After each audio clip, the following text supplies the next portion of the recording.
Krista. Welcome to Social Media Breakfast here at the River Food Pantry. Who's here first time? Anybody? Wow. Whoa. Awesome. Well, welcome. We're glad to have you. I have a remote that I'm trying to learn. Here we go. All right. So those of you that have been here before, you know our focus is learning about social media through presentations, panel discussions, case studies. Today we have a panel discussion, which you guys will see shortly. And we also like to bring you guys together to network. So get to know your neighbor, talk, introduce yourselves. When we meet, who knows when we meet? Third Wednesday of every single month. Different locations. Speaking of, if any of you know a place we could to host, if you can fit 200 to 300 people, like the River Food Pantry did here today, let us know. We're always looking for new locations around town. And if you'd like to sponsor or contribute to a committee, talk to any of the board members who I will introduce shortly. Oh, here they are. Hi. Here's all of the board members. Bill Hurley. Bill, I see you.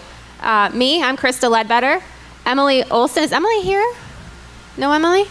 Tyler, who is back in this corner doing the tweeting today. So everyone tweet at SMBMad. He will tweet back, hopefully. Jeff Powers. Where's Jeff?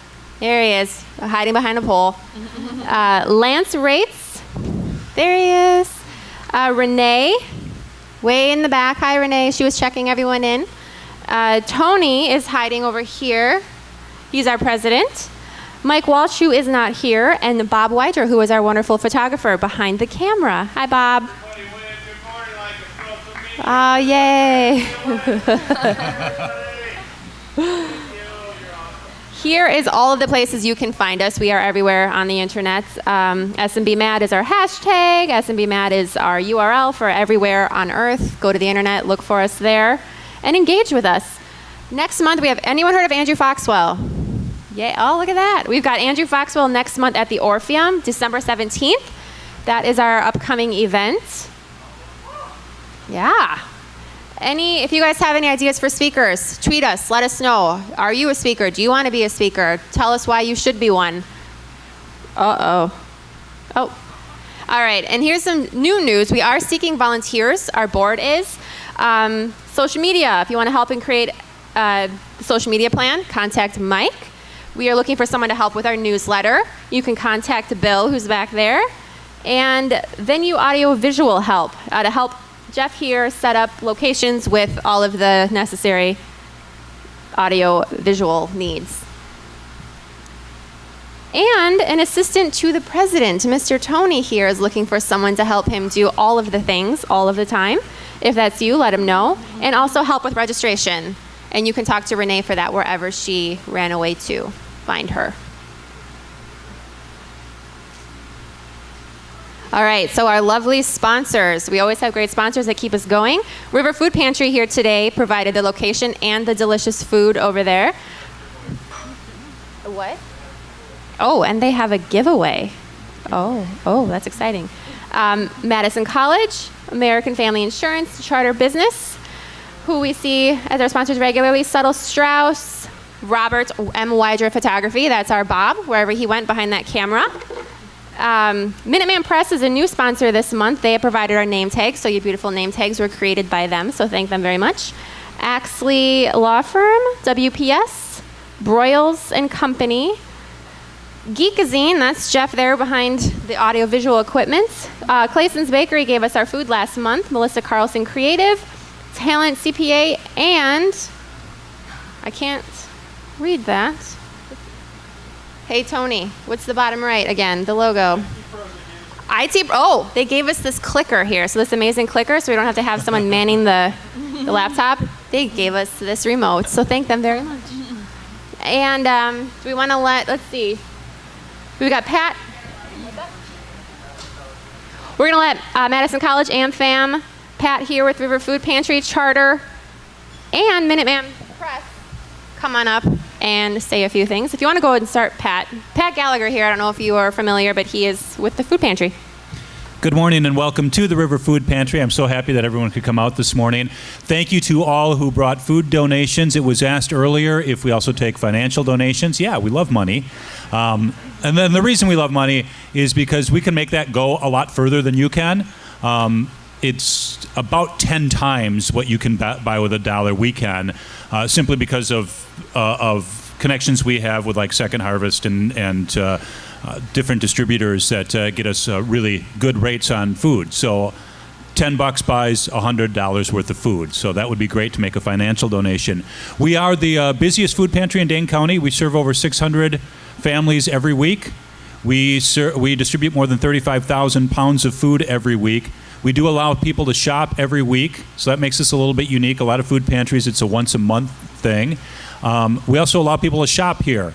So that makes us kind of unique. We don't just hand people a box of food and send them on their way. They actually, if you see over in that direction, there's actually shelves that people shop off of and pick out what they want to feed their families. And that makes us a little unique. Also, we serve hot meals 3 times a week. Every evening session, pantry session, includes a free hot community meal baked out of the kitchen here. And we have free clothing as well that we hand out to people and various household items. So all that is free to the people who shop here. You can help out again with financial donations, donations of food, donations of clothing, household goods. All that stuff is very much appreciated. Volunteers are always needed here at the River. On a Friday night, a typical Friday night, takes us about 50 volunteers to make the place go. So if you're looking for a volunteer opportunity for yourself, your family, or your business, we certainly provide lots of opportunities for that as well, and we can talk to you about that. We got a little booth set up in the back. We also have a bakery. We looked at the problem of hunger in Dane County, and it might seem obvious, but a big part of the problem was the fact that people couldn't find jobs that paid well enough to feed their family. So we started a bakery that is a job training program. So people who come to the pantry are invited to be a part of the bakery job training program. They learn how to become a baker so they can work in a commercial baking operation. They're ServSafe certified at the end of the training. They also have a certification from the Wisconsin Bakers Association, and they baked your breakfast this morning too. The morning buns are the original morning buns from Ovens of Brittany. If anyone's old enough to remember Ovens of Brittany, that's the real deal. The baker at Ovens of Brittany is one of our instructors. So those are the real thing there. And the scones are like scones you've never tasted before. One was cheddar and bacon. The other is blueberry. They're absolutely fabulous. If you haven't tried them, try them. We also have put together a program for the holidays. If you work for a business that has clients that you like to buy holiday gifts for, we've put together some holiday baskets. There's examples at the back table there. And we have a drawing for some cookies. So you can take cookies back to your office. Did everyone get business cards in? Kathy, you want to pass it around while other people talk, and then we'll do the drawing? Just in case you did, because the cookies are amazing. You don't want to miss out on that. So I shall turn it over to the next person. Do we have AmFam? Come on up, Colin. Careful with tape there. So I'll kneel. Hi, I'm Colin from American Family. So normally, you guys know we give away a couple of gift cards for, say, iTunes or whatever. But we're at the food pantry. So last night, my colleague Tom and I went shopping. And we brought 4 grocery bags full of food that we donated today, basically in lieu of doing a drawing for you guys. So we're giving up the drawing today, but what we would, during this month at American Family, at our Dream Bank, it's all about gratitude. So if you've had a chance to get down to Dream Bank, everything at the Dream Bank right now is about gratitude. And we get involved in the 30 Days of Thanks conversation nationally during this month. So if you guys still want to tweet, and you still want to tweet to AmFam, tweet us something that you're grateful for. So tweet AmFam with the SMBMad hashtag, and tweet us something that you're grateful for. Because that's the conversation that we're trying to be a part of this month, is that conversation about gratitude. So thank you, and thank you for hosting. American Family is also a huge supporter of the River Food Pantry, so thank you for that support. And I did forget to mention, I'm just going to take over. Sorry. I did forget to mention, anyone who's interested and wants to stick around after we're done today, I will give a tour of the place and let you know a little more about how it operates. So you feel free to do that. All right, Madison College. I'm going to untape for a moment. Not everyone has to kneel. Maybe you can stand up. The cord's long enough. There we go. Good morning. My name is Kristen Utek, and I teach in the marketing program at Madison College. Great to be here because Andy, the founder of River Food Pantry, is a longtime faculty at Madison College that retired to run this full time. So we're very proud of him at MATC. We like to come out and do as much as we can. But I also wanted to let you know that we are sponsoring our first ever digital marketing summit, which is going to be February 20th. And I just wanted to let you know you should mark your calendar. Our keynote speakers, we have somebody coming from Target Corporation who's going to talk about their omni-channel digital strategy and what they've done to kind of change their strategy with the way the consumer shops today. We also have a keynote speaker coming from the Green Bay Packers, who's going to be talking about their mobile and digital strategy. And then we have several breakout sessions. We have Solomo Technology, Shoutlet, Wisconsin Milk Marketing Board, the Word of Mouth Marketing Association are all participating, and we're doing a luncheon with Big Shoes Network. Is hosting it along with the American Marketing Association Madison chapter. So we'll give you more details. Tony and I just had lunch yesterday, and we'll give you more information at the upcoming meetings, but we just wanted to let you know to mark your calendar for February 20th at Madison College. Okay, do we have Charter Business? Anyone from Charter? Or Minuteman Press for the wonderful name tags? Nobody? Well, thank you for helping us, wherever you might be out there. Okay. Oh, Oh, which run was this? is this everything? Oh, there was a drawing for Madison College, too. Oh, this is the Madison College drawing? Yeah, go ahead and take out it. All right.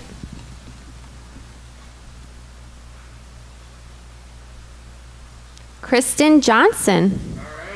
Oh, man. Come on up. I believe Kristen's getting a massage. Is that right? Ooh. Oh, yay. Way to go. And for the cookies. What's that? So you saw a tray of cookies at the back. You can order your cookies anytime between now and Christmas. And the winner is Carrie Morgan. Where's Carrie? She's so quiet. Yay. Way to go. Wait, don't put that back in. Oh. Give that to Kat. Oh, here you go. Did the cars get moved? Okay. All right, so here's our hashtag. Everybody knows it. Everybody uses it. Everybody loves it. And today we have our panelists. Yay! So we've got Pat Gallagher, who we've heard from already. We know him now. And we have Teresa Vanderwoody from Clean Lakes, Wisconsin. Elnisa Allgood from Madison Nonprofit Day. Is that the right? Yes. Nonprofit Tech? Well, both. Ooh, okay. And a couple others, so that's fine. Megan Sullivan from Fetch, Wisconsin, and Katie Hensel from Try for Schools. So these are our panelists today. So we're going to talk about social media and nonprofits and how all of these guys are using it to their benefit and the best ways, the ways that maybe they don't work. We're just going to kind of discuss how a nonprofit can use social media to move their mission forward. And we'll start with a question. I'll ask a question, but then we want to open it up to you guys. Ask what you want. Ask anything you want. And we'll open it up to these guys to discuss with you. So the first question to ask today is, what social media platform have you guys individually found works best for reaching your audience, your specific audience, whoever your audience might be? That might be different. Which one is working? Which one maybe haven't you tried, and why? And we'll start with Pat. We use Facebook and Twitter quite a bit. I think Facebook probably a little bit more than Twitter. Those are the two main things we use. We need to move into LinkedIn. We have not done that yet. We absolutely have to make that move, but it's been a slow process so far. At this point, we're using our social media a lot for informational purposes, to get the word out about things going on here at the pantry. And I have a few things I want to talk about later in regards to that, but that's sort of our main use of it. And I think Facebook is probably most used by those who support the river. It's a little bit older audience that supports the river, so I think they're more on Facebook than Twitter, generalizing. So that's us. Hello, once again, I'm Teresa Vanderwoody from the Clean Lakes Alliance. We primarily, like Pat here, use Facebook and Twitter. Luckily, the subject matter is very photogenic, the lakes, so we use a lot of images there. We also use Pinterest and Instagram. Instagram mostly during the summer when we have higher capacity due to interns and more people getting out in the lakes taking photos. And we use Pinterest sometimes to get ideas for different events that we're doing. And yeah, Facebook, a whole wide array, that's what we use the most. But and our audience on Facebook is also slightly older, but it's more of our general individual friends as well as other nonprofit organizations and organizations that support us. And then on Twitter, I would say we interact more with the different scientists at the University Center for Limnology, get more articles and, I guess, scientific new ideas spread around and hear about a lot of different new ideas that way. Since I think on Twitter it's easier to get that feed of people tweeting at you information they want you to know instead of having to dig through, I guess, what it would be on Facebook. So, is that on? Yeah. Yep. Okay. I actually play a lot of different roles with technology, but like the social media stuff that I probably end up using the most frequently is Twitter, Facebook, LinkedIn, and then I also use Google Plus a little bit. I have an Instagram account. I never use it, to be perfectly honest. I take a lot of pictures. I just never actually think about going into Instagram to take a picture. And the different medias like serve different purposes. So I'm nonprofit tech on Twitter, and my address is like nonprofit_tech, and I'm fairly geeky there, so we get a lot of tech people following us, a fair amount of nonprofits because I hash out like quite a lot of nonprofit advice, or I also answer like tech support questions and also nonprofit development and organizational questions on Quora for people. So like sometimes I just link back to that information there. And that's more of a national audience for me. And I have a couple, I don't know, like around like 9,000 or 10,000 followers or so. Facebook, we do more stuff with Madison Nonprofit Day and our goal there is really to connect other nonprofits with each other and then people to nonprofits. So we focus a lot more on what other nonprofits are doing and pulling that information into our feed and like sending people back out. LinkedIn we use predominantly for connections. I mean, it's my kind of daily Rolodex of like who's doing what in like whatever business industries, nonprofits, technology, graphic design, entrepreneurship, all of the different fields that I do work in. That was me talking into the microphone. Let me pull the mic closer. Oh, there we go. Was there a point where you couldn't hear me, or? Oh, you're like all of it. And Lisa, do you use LinkedIn as yourself, or do you have a page for nonprofit days? I use LinkedIn as myself, but I also run a couple groups, and then I participate in a number of different groups in it as well. And then Google Plus is kind of like more hit or miss. Sorry about that.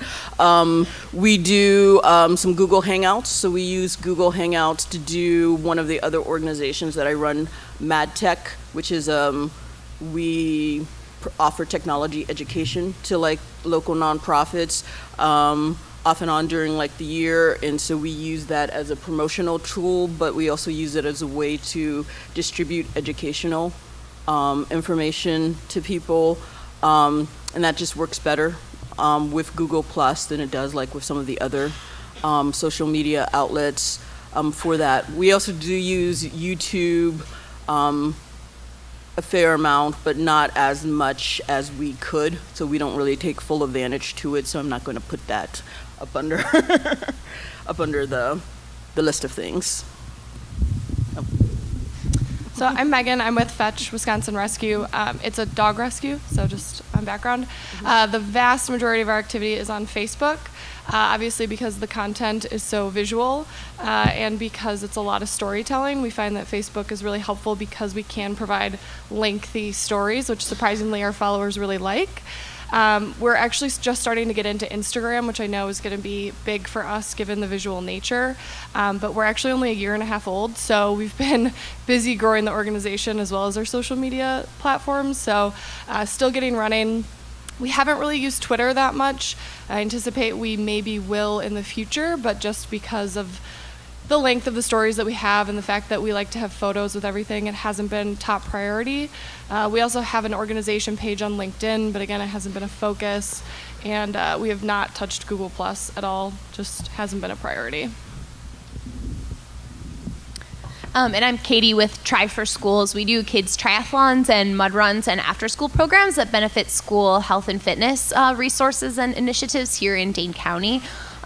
So we predominantly use Facebook and Twitter as well. Facebook meets our kind of demographic need, which we serve children ages 3 to 14, but those kids are not on social media predominantly. So we are then marketing to their parents. So since Facebook, the majority of the followers are, women in their 30s and 40s, which are the parents of those children, that's become kind of the best use of our time.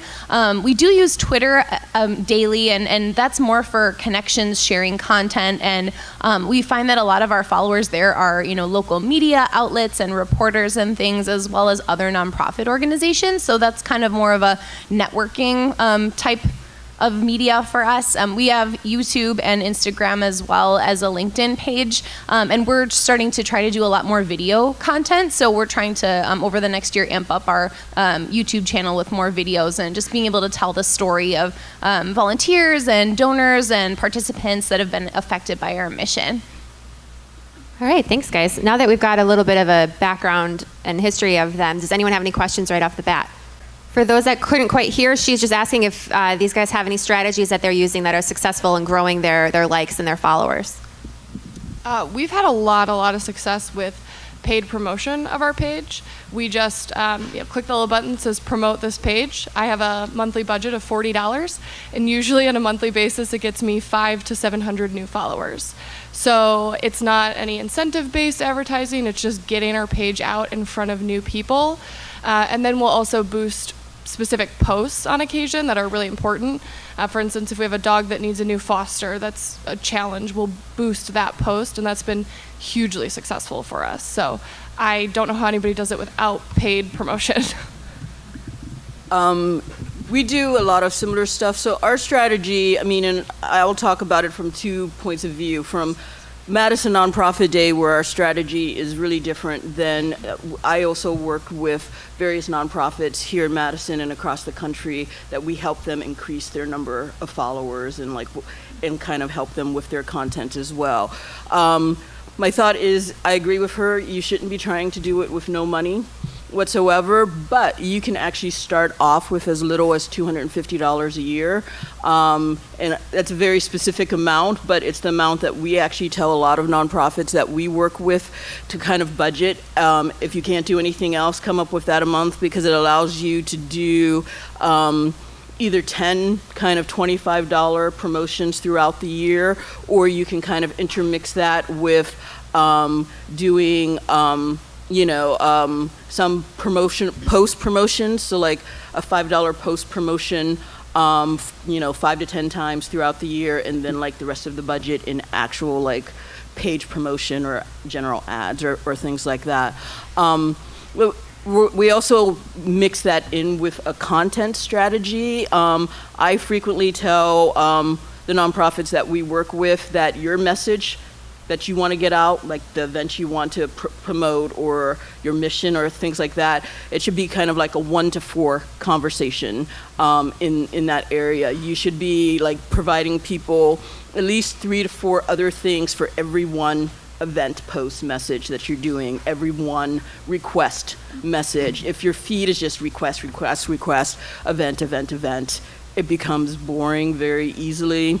So we try to get people in that habit of, you can pull information in from anywhere, like the newspapers. You can, if you're following like-minded organizations that have more visual to use their highly visual images and like repost to your page, and that way you're sharing the traffic feed between you and them. So strategies like that, but like mostly strategies around like getting more people to find your information useful, and then they don't necessarily mind like when they're seeing like the requests come in. And what we actually see for a lot of our clients in like that area is that the actual requests get like a lot more responses than some of like just the casual information that we're sharing from collaborators or about other things that are happening, or like the photo post and things like that. But then we also have strategies around how to mix content as well. So we've used paid promotion so far pretty minimally with our events, and we're actually still trying to build our audience, and I can say, especially hearing what other people are saying, we have a ways to go. But one thing that helps when we have a specific goal that we need to do in the meantime, and we know our audience isn't the full audience we're trying to reach, is we have great partners who will share our different important outreach efforts widely. So for example, we had the resident yard care survey. It was a partnership with different municipalities around the Yahara River watershed, trying to see a baseline of how people deal with their yard care. And so while our Facebook audience, I'm not sure exactly where it centers, but it's not our full audience, we were able to directly reach out to Facebook pages for the Village of DeForest or other nonprofits working with water groups, and we got like 17 shares and a whole bunch of people to view it, and now we have are going well with our goal of getting people to take the survey. So while we're still in the process of building our audience, I think it's really helpful to, and then we also get more people to like our page through capitalizing on the people who are willing to share their audiences with us, is what I think we're doing so far. We're kind of in the same boat. We're not taking advantage of paid promotion at all at this point, and probably need to consider that. We're very, very grassroots here at the River Food Pantry. Like I'll bluntly say, as we're welcoming volunteers, please like us on Facebook. Please follow us on Twitter so you can keep up to date on what's going on here. We've also used strategies with content. I can't think of what month it was, but in the National Nutrition Month, I did daily posts about nutrition. That didn't necessarily have to do with the pantry itself. It was just giving daily posts of information about National Nutrition Month, whether it be the importance of fruits and vegetables or whatever. I just find something every day during that month to give a little different content than our normal. Please come volunteer on Friday night because we're short of volunteers type thing. And go ahead. The one thing I was going to say is, we haven't done a lot of paid promotions either. We didn't have an actual budget for it until this year, but we kind of took advantage of the call to action types of things. So like in March, we had 4 board members that each pledged $100 for every like that we got, up to 400. So our goal was to get 400 new followers, and we said, our board's going to match every dollar. So please like our page this month, and we'll see if we can meet this goal. With the goal of the more followers you have, the more people your posts will reach, and it's sort of a cyclical kind of thing. And so, and we ended up meeting. We almost met. We had got 360 new followers in a month. But so that was pretty good.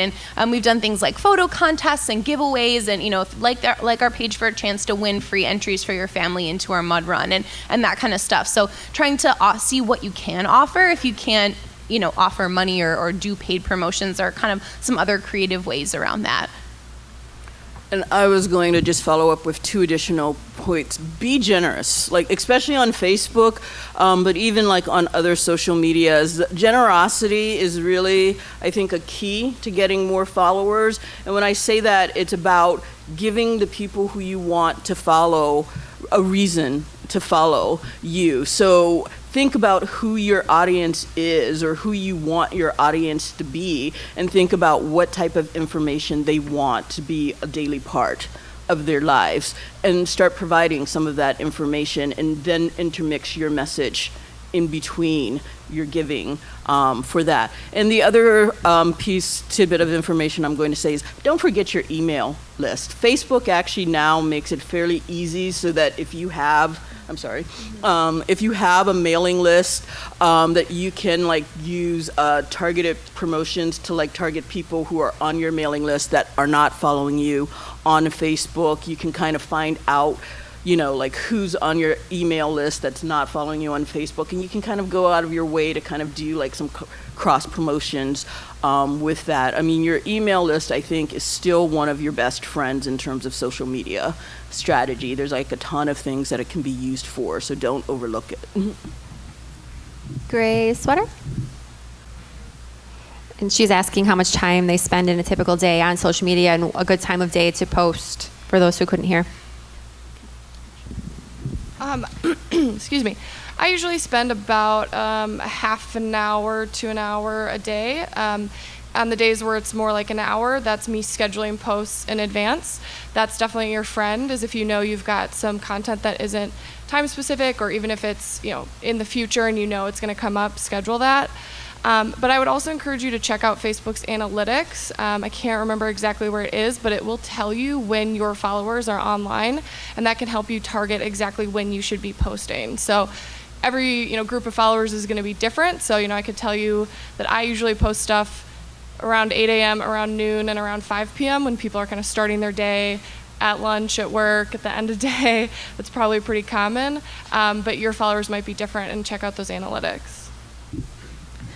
I agree. Analytics are your friends in that, and you also need to like learn your own audience. It's very different. Like we manage Facebook and Twitter accounts for 5 or 6 different nonprofits, and there's extreme difference in like how we post timing wise for like some of those organizations when we're working with them to like start growing their audience. Like for but like for one of the organizations that I do, Madison Nonprofit Day, during like our primary cycle, like from April to basically October is where we're doing most of our operations. I tend to do queued posts, and I'll like queue them up. Like my days start like really early in the morning, like 2:30 a.m. or so. So I'll queue up posts for every day for like that, during that period. And for Madison Nonprofit Day, since we're doing other nonprofit promotions, and we know Facebook only sends your message out to anywhere between like 3% to 12% of your audience, or you should know that. If you don't know that, like a lot of people think, I have 400 followers, I'm going to post this message, 400 people is going to see it. That is absolutely not true. Typically speaking, your post is only going to a small percentage of your audience. So we take advantage of that, and I encourage the nonprofits that we work with to consistently take advantage of that. You can queue up 5 to like 6 posts per day in your feed, and just have them go out at various times during the day. And if you don't know when your audience responds best to you, it's best to kind of to do that over the course of like a couple week period, and just kind of figure out like, oh, my 10 o'clock post or the post between 10 and 12 p.m. got like the most number of likes or like the most number of views or things like that, so that you then kind of have a better idea if you're going to post something that's very important, that you know what time period you want to post that in. Because for some organizations, it's actually after 5, like 5, 6 p.m. or something like that. And, if you're just posting to like your 9 to 5, right, yeah, it's like, exactly. It's like before we take the kids to school or after we put our kids to sleep, it's worth the effort to like spend,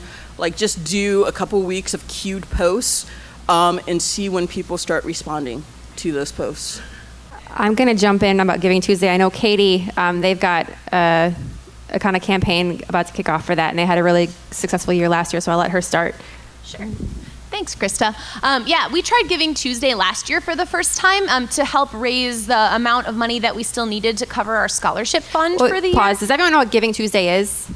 It's, there's Black Friday, Small Business Saturday, and Cyber Sundays Monday. Off. So Tuesday is Giving Tuesday, when everyone's done shopping for the holidays, and Tuesday we all give our money to nonprofits and to organizations and charities. So that's what Giving Tuesday is, a campaign to give. Cool. So last year our goal was to raise $3,000, and what we had heard from Giving Tuesday was pick a goal, create a sense of urgency, make it specific and make it a very targeted amount. And so we said we're going to raise $3,000 to meet our need for scholarships for the year. And essentially we were on Facebook and Twitter all day. Anytime someone donated, we would go ahead and thank them right away. We'd encourage people to share different memes and things we created. So the little pictures with the funny words or with words or phrases on them. Encourage people to use the Giving Tuesday hashtag, those sorts of things. So I was pretty much glued to my laptop all day. But we actually doubled the amount we were able to raise. We raised about $6,000, and that was just by 5 o'clock that night. So that was a pretty successful campaign for us. So this year we're doing something similar. And then our goals again are going to be, just trying to really have it as real time as possible, providing updates on our Facebook and Twitter every day. And now we're trying to do a lot more ahead of time. So yesterday we actually put out a post saying Giving Tuesday is 2 weeks away. Here's what it is. Help us kick off our 2015 scholarship fund, because we picked something that really tugs at people's heartstrings, providing opportunities for kids that need healthy opportunities to participate in our events and programs. So I think picking, a cause that your followers are passionate about, or a particular area of fundraising, it's got to be a little bit sexy, not like, hey, help us cover our electric bill. Like, I don't know if that's going to really get people jazzed about giving, but, something like that. And then encouraging people to get involved. So sharing, Giving Tuesday, their website actually has a lot of great ideas too. So taking a picture of yourself saying, I'm going to be supporting Try for Schools on Giving Tuesday because I love healthy kids, and, something like that. So that's kind of our plan for this year. Any of you guys doing Giving Tuesday or now want to do Giving Tuesday? Yeah, I didn't know about it, so now I really want to do it. Yeah, I would just follow up that we don't actually work with fundraising campaigns per se, but the advice that we give, like that some of the nonprofits that we work with, falls in line with what you were saying. Find something that you think is going to be appealing. Take a look at your actual social media presence, because sometimes people set goals that are way exceed their capabilities, and then they're despondent that social media didn't do anything for us. It's it's really hard to set a goal of raising $10,000 if you have 100 Facebook followers. So make sure that you're setting kind of realistic goals, and that you do the work to try and meet those goals. If you want to try and raise $1,000 and you only have 100 followers, then you really need to mobilize at least half of those 100 followers to start campaigning for you. So you need to go out there and do the work. What can you do to get those people mobilized? I think not just for your own peace of mind there. I think for the peace of mind of the people who are following you. If you set a $10,000 goal and you have 100 followers, you're not going to come close to that, and they're going to feel like they're doing nothing. They're going to feel like right. It's not working. Yeah, and I can say I think Clean Lakes Alliance doesn't do much right now with fundraising directly through our social media. We mostly use that to increase our general audience and promote our programs and initiatives, and so maybe that's something we could do in the future. I think most of our fundraising is centered around our events. I don't know if we'll change that. I guess that's all I have to say on that. No Giving Tuesday yet, although we got an email from someone in our company saying, hey, I heard there's Giving Tuesday, so maybe we'll meet about that. If I could just add something, we're not doing Giving Tuesday, but just from some other work I've done with nonprofits, the thing I've seen is that people really want to bet on a winner.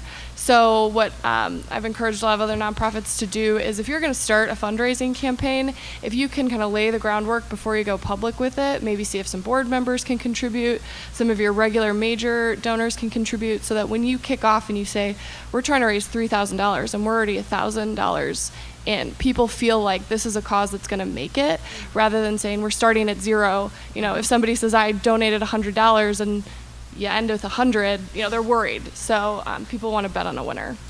I will add to that, and I'm going to give away a secret here. I do a lot of work as an MC at various events, and we do, at the end of the evening, often we just ask for money, and we say, who can give us $100 or whatever? Who can give us $500? Who can give us $1,000? Have someone in the audience that's a ringer, that you know is going to do that, that you know is going to give $500 before you even start. And ask them if they'll do it on your social media, just to get things kicked off. Okay, Carrie, I think I saw you. Raise your hand. Oh, there you go. She asked how these guys keep their board members, volunteers, et cetera, engaged in their social media plan. That's a fine question. Katie? I was gonna say, I give our board members like kind of packages of messages that are already typed out, and try to accompany those with any images or anything that we want to use, so that it's really easy for them to just copy paste. And then I also tell them, can you please share this X number of times, or among these networks for this date. So just trying to be really specific and make it really easy, because at least for us, all of our board members all have other full-time jobs, and they're in other things that they have going on in their lives. So just trying to make it easy, and I try to put together packages for everybody, so that all they have to do is share it among their followers and things like that. We have not yet done that with social media, but we've taken that same approach with other things, letter writing campaigns, thank you cards, that type of thing. We will come to the board meeting all prepared with everything they need. Sign here, or here's an outline of what you need to thank people for. Make it very, very easy on them. Yeah, and I would follow up with that and say, first things first is actually make sure that your board members and your staff members and your volunteers are actually liking your page and following you. That's actually, with a number of the nonprofits that we work with, that's our starting point, because sometimes we'll work with an organization that has like 20 staff people, and still like only the person who's doing their Facebook page follows their Facebook page.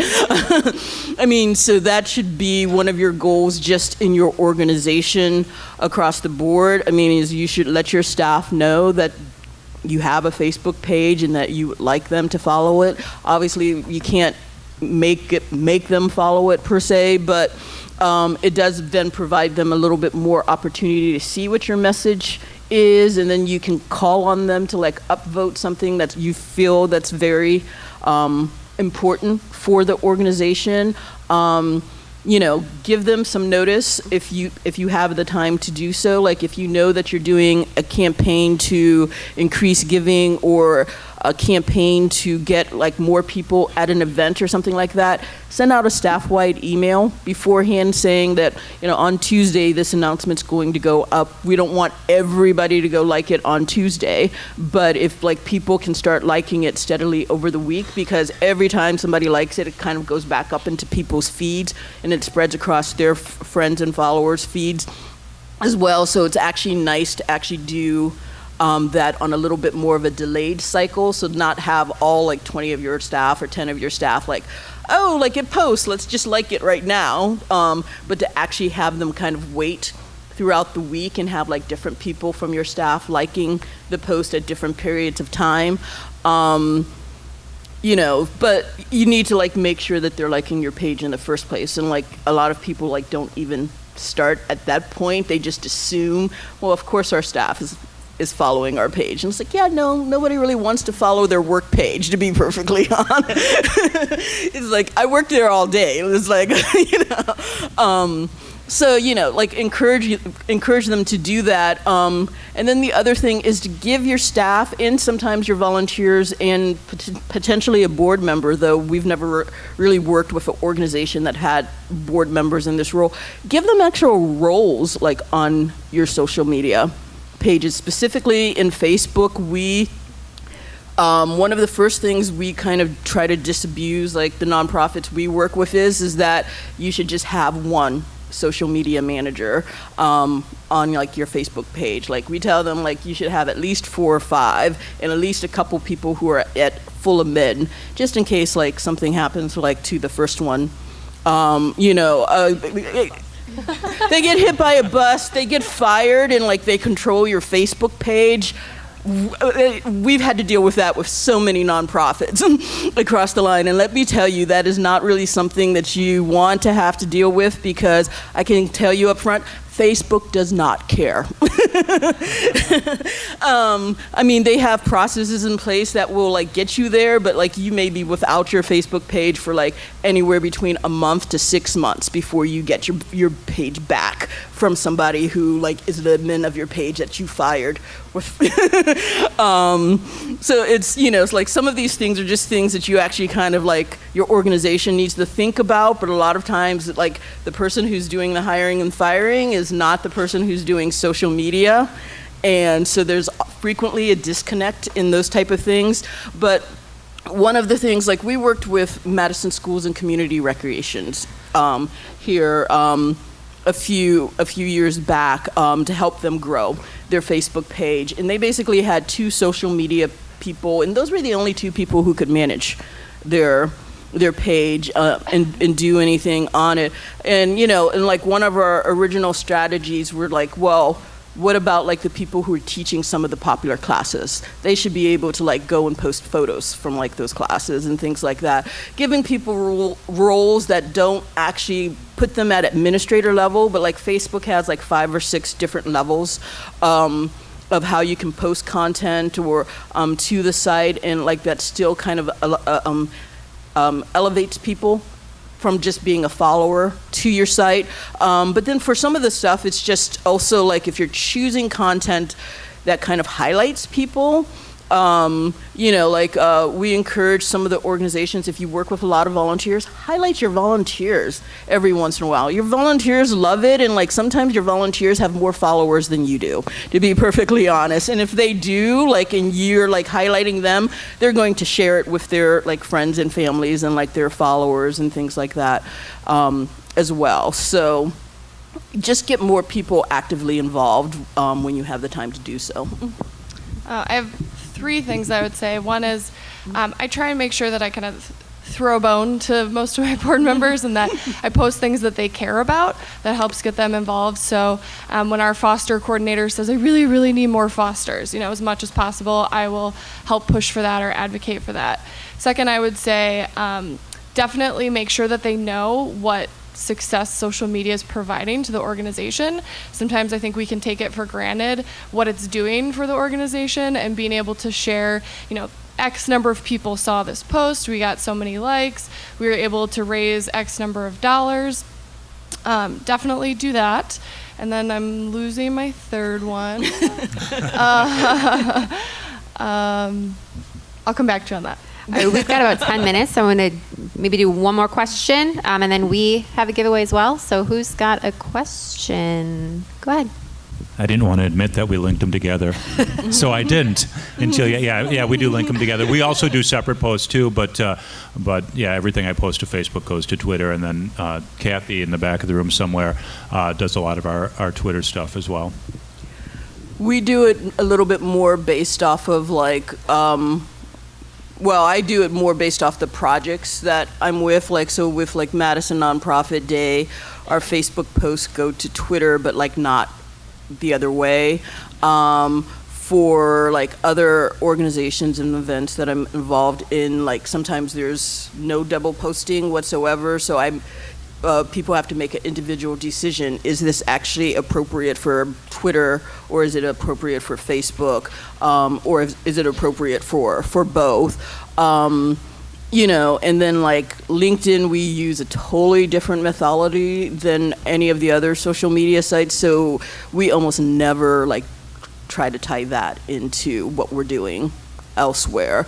But I think you have to kind of decide what makes sense and who your audience is. I mean, and I think that's the hard part for people, because like a lot of times, especially if you're an older organization, you're used to thinking of your audience in a very specific way. Like who your donors are, who the volunteers are who are coming into your site, so you think your audience. And the one thing I can say is like once you start social media, like the likelihood is that you have a brand new audience, and you need to like find out information about them and who those people are and why they're connected to you. I can give you kind of an example. Like we worked with this one organization where their primary audience in like the real world were nonprofits that were dealing with immigrants. And like they basically do like literacy resources, financial literacy, insurance literacy, how to buy a house, all that type of information. And they just assumed that their website and social media would follow that, but it wasn't like the same whatsoever. It's like on social media, it was actually all the kids of the parents, like second generation, basically immigrants, like the kids who could speak English and stuff, and like they were going on to find direct materials for their parents, so that their parents didn't have to go all the way downtown or anything like that. And so it was like much younger, a little bit more savvier, things like that, and like they were still communicating with them as if they were like 40 to 50-year-old people who couldn't actually speak English, and it was a totally different audience. And sometimes just the realization of that and then adjusting your strategy to just that background information is enough to like get you going down the right path. I remembered my third point, so I'm just going to put it in right here, is limit your asks of your board members to the really important asks. They don't want to feel like they're being asked all the time to inundate their friends and family with things for the organization. So kind of pick your moments of things that are really important and let them know that, I'm only going to ask you this a few times, and this is a really big deal. But to the linking point, I actually personally don't like it at all. I hate linking. That's a personal opinion, but I think that you have different audiences on all your different platforms, and you should treat them differently. If you post something on Facebook and then push it to Twitter, your Twitter followers are going to know that came from Facebook and it wasn't designed for that platform. So that's my personal opinion, and that's also why I don't really use Twitter, because I don't have the time for it. So I would rather really focus on Facebook, craft my posts so that they are key, they're good for Facebook, and then once I have more time, I can expand into other areas. But I just personally don't like it. I would agree with that as well. I think, and one thing I always heard was, you want to give your audience a reason to follow you on multiple networks if that's what they want to do. And if you're putting the same content out on both, they really have no reason to follow you on one or the other. So, I'd say in that case, pick one that you think works better, or, respect your audience enough to put out original content. So sometimes you want to push the same message on multiple networks, but you can either alternate days that you would do it or do it in a slightly different manner. So like every week I put together a content map of what I'm going to post on which days and which times on which networks. And then, so if it's something where I know we have Giving Tuesday coming up, I'm going to try to push it on both, but I might do it on different days. So I think there are ways around it, but it's a nice time saver for the people doing social media, but for the audience, I don't know if they necessarily like that. And I'll just follow up with that. There are tools that you can use that will allow you to send to like the various things. So, Facebook has a nice scheduled post type of thing. Twitter doesn't, but like if you use something like Buffer app or Hootsuite or things like that, you can basically craft the message in like a central thing and then just say which platforms you're going to push it to, and that works pretty well. Okay, so by the way, we're going to wrap up the panel discussion now, but all of the Twitter handles for these guys and the organizations are up there. So if you have further questions or want to discuss anything about the organization or about how they do their social media, you can reach them there. But don't tweet me, sorry. Don't tweet her. Don't. Just send a unfollow Facebook her. We have all their Facebook pages linked on SMBMad.org. So if you go there, you can see the links to their other networks as well. All right. And thank everyone. Thank you guys so much for bringing donations today.